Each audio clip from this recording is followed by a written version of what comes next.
One more time. We back again, family. We got the queen of the day back with us. She left us high and dry by ourselves, but we managed to make it through. So here she No, is, ladies and gentlemen. She's I back. was here last week. I just wasn't here Wednesday. Oh, we do the show twice a week. That's a week. A week is twice. Right. You was here half the week.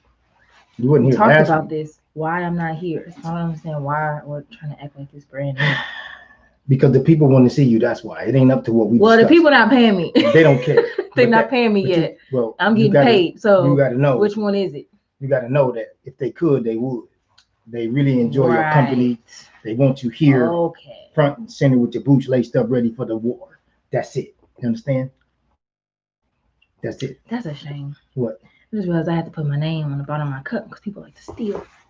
So they can't be like, it's mine. Well, People where's like my name? who? No, at work. Oh, I'm not talking about at the I was house. like, I don't. No, I'm talking about at work. Oh, Raggedy cup. I'm just saying it ain't that special if somebody want to steal it. But I got you at work though. People just take it just That's cause. what I'm saying. So if I come to They take work it just cause they and they can say, take it. well, I've had this. Well, Oh yeah, what a they'll do that. coincidence. They'll do Turn it all of up. that. They'll You do all know, that.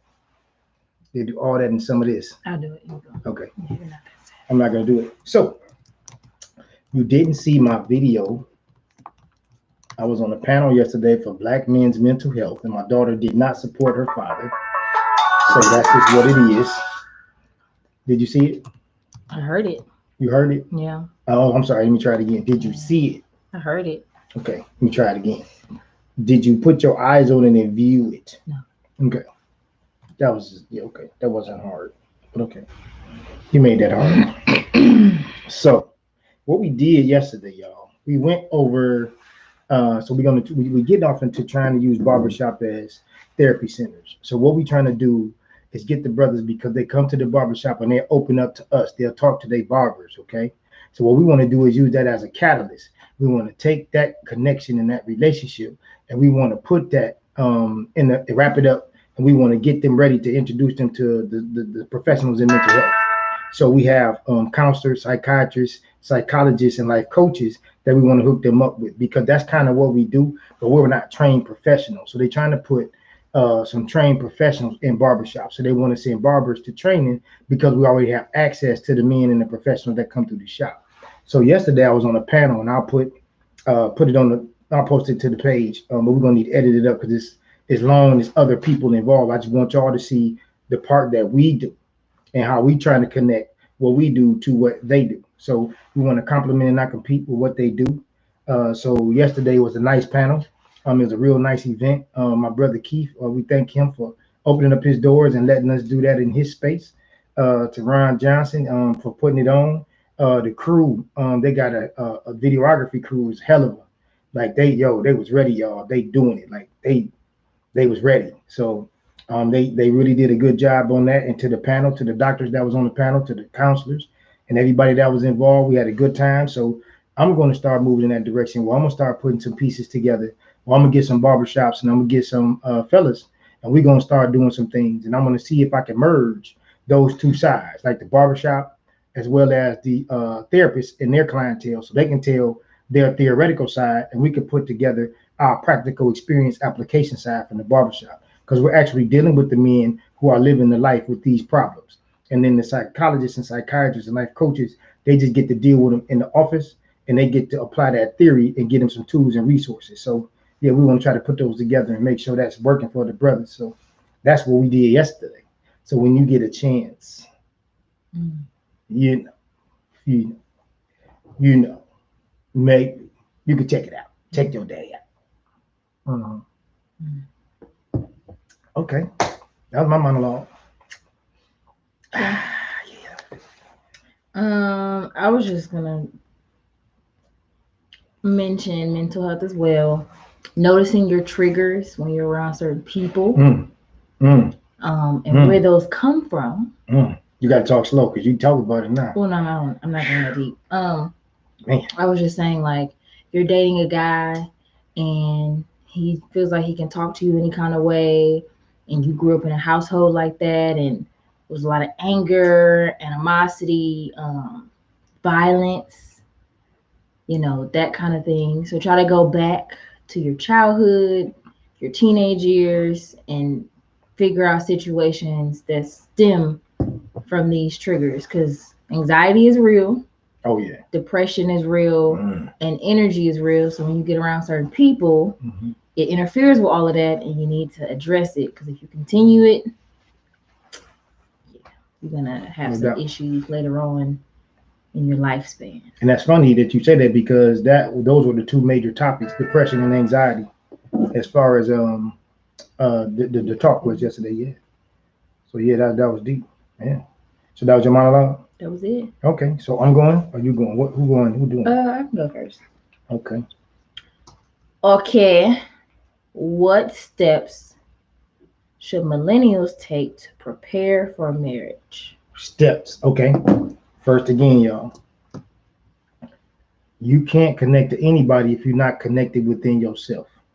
The inner me is the enemy. That's something that Ryan says all the time. Ryan Johnson was on the panel yesterday, He MC the thing. The enemy is the inner me. The hardest fight you're going to have is within. If you can connect to yourself within, the inner you, when you the best you can be, then you're going to attract the best out of that other person. So just imagine you at a light, it's some road rage. Somebody cut you off, that immediately transferred that energy to you, and it's a negative situation now. Hopefully, it doesn't get violent, and you know how easily it can escalate. So if you pull up to somebody, and it's a beautiful sunny day, and both of y'all playing y'all music that y'all like, and you see them bouncing, they bouncing, having a good time, and you bouncing, and y'all nod at each other, and you smile. You transfer that energy as well. So whatever state of mind that you're in, wherever your spirit is, wherever your mental is, if it's in a good place, you're probably going to attract good things. Just 9 times out of 10. That's not always. So you want to be the best you can be. And then as far as picking a mate, you need to know, once you know who you are, you have to understand that things can look very good on the other side, but not be good to and for you. I'm going to say that again. He or she could look good, they can smell good, they can talk good, they can do it all good, but it might not be good to and for you. Okay? Now, there's a difference in between once you connect with yourself and you connect with that person. Sometimes a relationship is just for a reason or a season, a lesson or a blessing. Sometimes it's not for you to do life with that person. Sometimes it's just for you to learn a little bit more about yourself, or a little more about that type of person, and that you don't need to be with them so you don't waste your time. So you have to assess what it is when you're dealing with it. So for getting within yourself, knowing who you are, connecting with that person, knowing who they are. If you can get chemistry, beautiful. That's the exception to the rule. Because once you get chemistry, you don't really have to have connectivity, because chemistry is just all of that in and of itself. It's just crazy. It's like that Bonnie and Clyde love. It's like a male female oneness. It's that yin and that yang coming together. But if you don't get the chemistry, hopefully you can get common ground. You can have like minds and kindred spirits. If you can get that. If not that, then you want to just have common goals uh, and destination to in common. So those things are huge. So that'll be the biggest ones, and there's many, many more, but that's gonna be the biggest. Okay. Um, how important is it to ask the father for his daughter's hand? These some good ones. Now, see y'all. Here's the deal. If if the father doesn't bless it, you have to understand. If the father was in the young lady's life, okay, and he raised her, he sacrificed his entire life for her. If you sacrifice your entire life for somebody or something, imagine how close that is to you, how intimate that is to you, how important that will be to you. So if your daughter grows up and you see this young man in particular that you don't like, and she want to marry him, and she goes forward with it anyway, your whole life has been based off of making her happy. Your whole life has been based off of her well-being. Your whole life has been based off of her getting what she wants and what she needs. So when you say that he's not the guy, there's a 90% chance if the father doesn't bless it, that it's not going to work. Y'all can look at it, do your own research and your history on it. I'm telling you, proof positive. All we want is y'all to be happy. No matter what y'all think, we just want to see y'all smiling. That's it at the end of the day. Because when you happy, daddy's happy. When you sad, daddy's sad. That's it. Okay. Just throw a little monkey wrench in here. Use the word lit in a sentence correctly. Lit. Oh man, the party was lit. Yes. Let me see. Man, we we was over at my friend's house playing cards and we got lit. Okay. Let's stop Okay, it there. that's not it. You, what is it? Talk to us. Yes. Okay. Yeah. Yes. I'm trying to get it. But it was old. It's just how you were saying it. Like. It was. I antiquated the new Yes. slang. All right. Was your generation taught how to be married? No. How to be? No. Like they showed us. They told us some pointers. They showed us more than they told us. We saw married people, but like how that actually works when the door closes. Yeah. Right. That's when you really need to know. Right. Like, somebody calling in. Oh no, that's the other one. Oh, I'm sorry, y'all. Okay, so no, they didn't excuse that phone, y'all. They I didn't turn it off. They showed us more than they told us. And so what they should have did was they should have told us when the doors close how that looks. And that's really where the problem comes in. We had enough information to be dangerous, but we didn't have enough information to finish the game and persevere through the process. So no, we were not raised to be married. Okay. Do you think dating was more serious back then than now? Oh, absolutely. There were more morals and values connected to getting with somebody. It wasn't just like catfishing, or it wasn't just the casual hookups. Of course, we did it, but to the level in which y'all do it, nah, it wasn't none of that. Like if you was with somebody and you said that's my girl or that's my dude, it was serious. Like now, you could say that and it could be over tomorrow. Usually, people we didn't have as much access. First of all, as y'all do, we didn't have as much. We was more serious on the approach. If we was just trying to have sex, that was up front. It wasn't like now y'all could just want to have sex and end up getting married. Like that's usually wasn't the case with us. Situation. We knew what it was when we walked up to it for the most of the time, not all the time, y'all. Okay, because there was a whole bunch of one night stands. Please believe me. So not in your life. No, well, not my person. No, I wouldn't know. I didn't. Even if I could, I didn't. That just wasn't my style. But no, but that's the exception to the rule because that ain't what it was. Trust me, it was not that. Okay. What are 3 components to a healthy relationship? 3 components. Ooh, components. Yes. Like to make a. Okay, no, I got. I'm trying to, because I got a million of them. I'm trying to get the biggest ones. Just the first 3 that pop up. Communication. That you hear all the time. Communication. I agree. Common goals, common minds, common goals, common mind. This is one. Common goals, kindred spirits, like minds. And so I said communication, common goals, like minds, kindred spirits, and loyalty. I'll give you those 3. Yes, yeah. I agree. Okay. When someone says, would you rather be right or would you rather be married? What does that mean? So now, come on, that's it. Okay. Understanding that marriage a lot of times is not right. Let's be clear. I'm talking about the long term of 40, 50 years. There's going to be a lot of wrong in that. But you understand now, we talking about balance. We talking about longevity. So whenever there's a career involved, you're going to have your highs and lows, your ups and downs, your good and your bads, your bitters and your sweets. So you can't say right, because there's going to be a lot of days you're going to be wrong in your marriage, but it's for the betterment of your partner. So let's say I'm going through something in my marriage, and it's not my wife's fault. It's something that I'm working through, but I'm wronging her while I'm doing it. She wouldn't be wise to leave if we have those components in place, because for longevity purposes, she there for the long haul, the good, the bad, and the ugly. Right. So I would say you don't want to be right. I would just say be married, because when you have a real marriage, and you have 2 people who agree, moving in the same direction with the same destination, and they got love and longevity up front, they're going to be all right. So I say be married. To hell with being right, because you be right, you be by yourself, and you be right as hell. Yeah. It's a whole bunch of people out here dead right. I've learned, and when I have talked to people that have been married, are married, Mm-hmm. it's like you said, even in arguments, your spouse can say something real dumb. Yep. Or out the So way. check it out. You have to pick your battles. Yeah. Some stuff in an argument don't everything that you Just let it feel go. and Yeah. are thinking be said. That's right. Come on. Let it go. Wait, you gotta say that again. Say that again. Everything that you're dope. thinking or feeling don't need to be said. Ooh. I'm just saying. And I've learned that with my friends, family. Hey, yo. Because it can make a situation, and they could just be having a bad day. There you go. And your voice or your thoughts could make it so much worse. Mm-hmm. Escalate. So sometimes it could get it's to the just next better level. to shut up. Yeah. That's it. Just let it go. You right, babe. Fantastic. Awesome idea.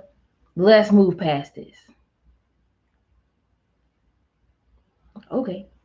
Communication is an art. Yes, it is. And so is silence. And it's about and it timing. And it doesn't mean that you're weak. No, not at all. No. Silence at the right time is huge. Yes. Huge. At the right time. Well, that's all I have. Okay, that's cool. So we said, y'all, we're going to start cutting the videos down because I have wise counsel. And she's not here right now. So we're going to start cutting the videos down, y'all. So we're going to get to the demand part. So if anybody never seen the show before, this part of the show is where I take the D. Oh, wait, we got some people on here. Yeah, let us know, y'all. Yeah, y'all say hey, just say hey or thumbs up. Thumbs up. Let us know. Y'all. I'm sorry. I thank you for doing that. Got a red neck and eyes. In case it's your first time tuning into the show, this part is called Demand. It's where I take the D off the end of dad and the I off of Iman, and we call this part Demand.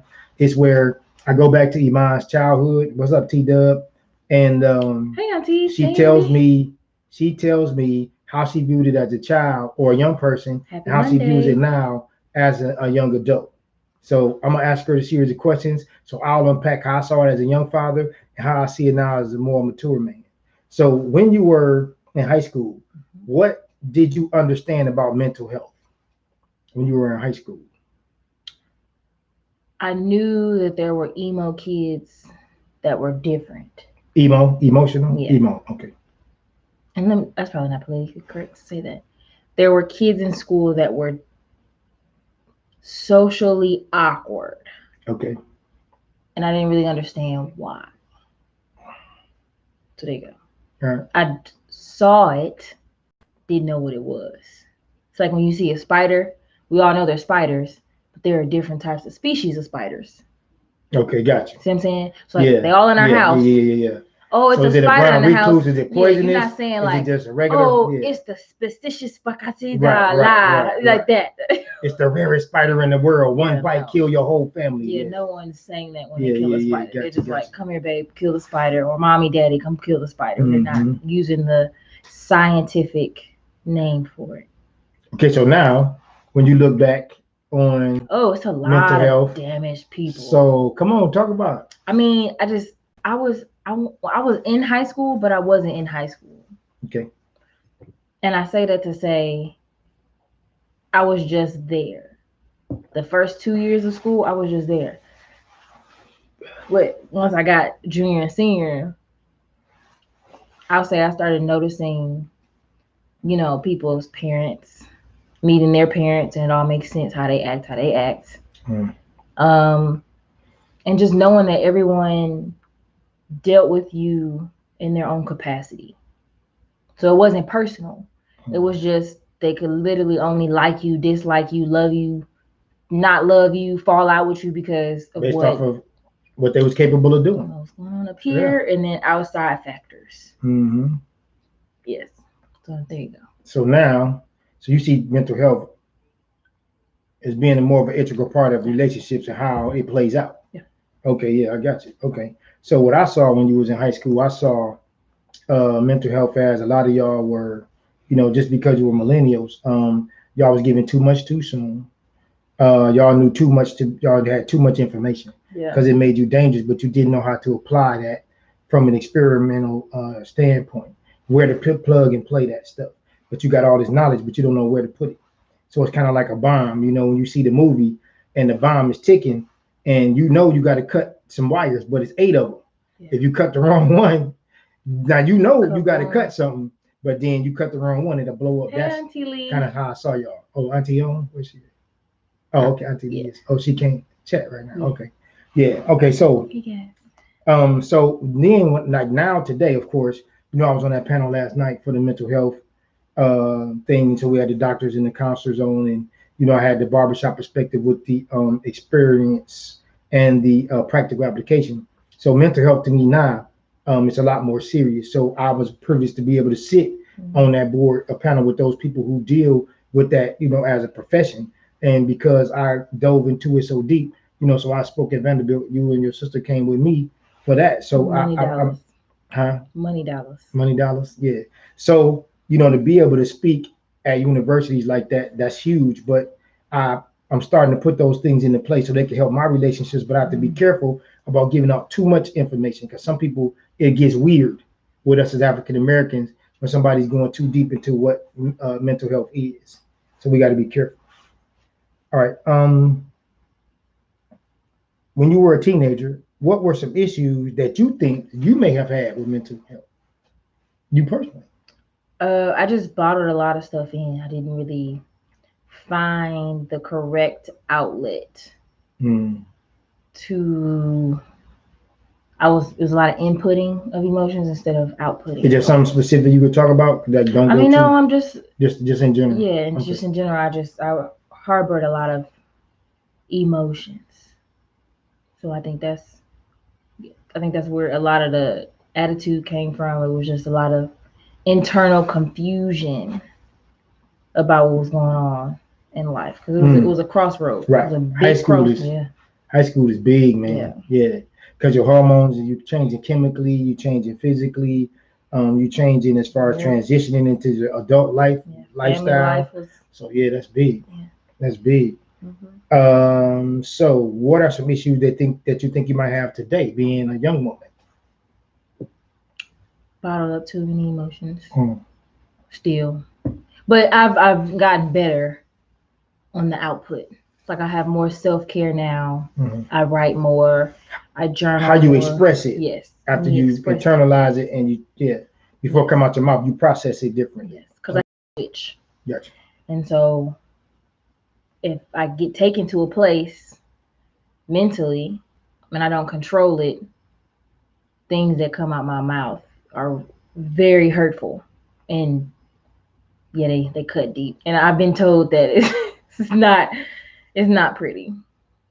So I've learned to watch what I say, but then I also hold in too much. So you said this on the show a couple of times. Yeah. You said that you wear your heart on your, like, I'm just gonna go there and stop. No more.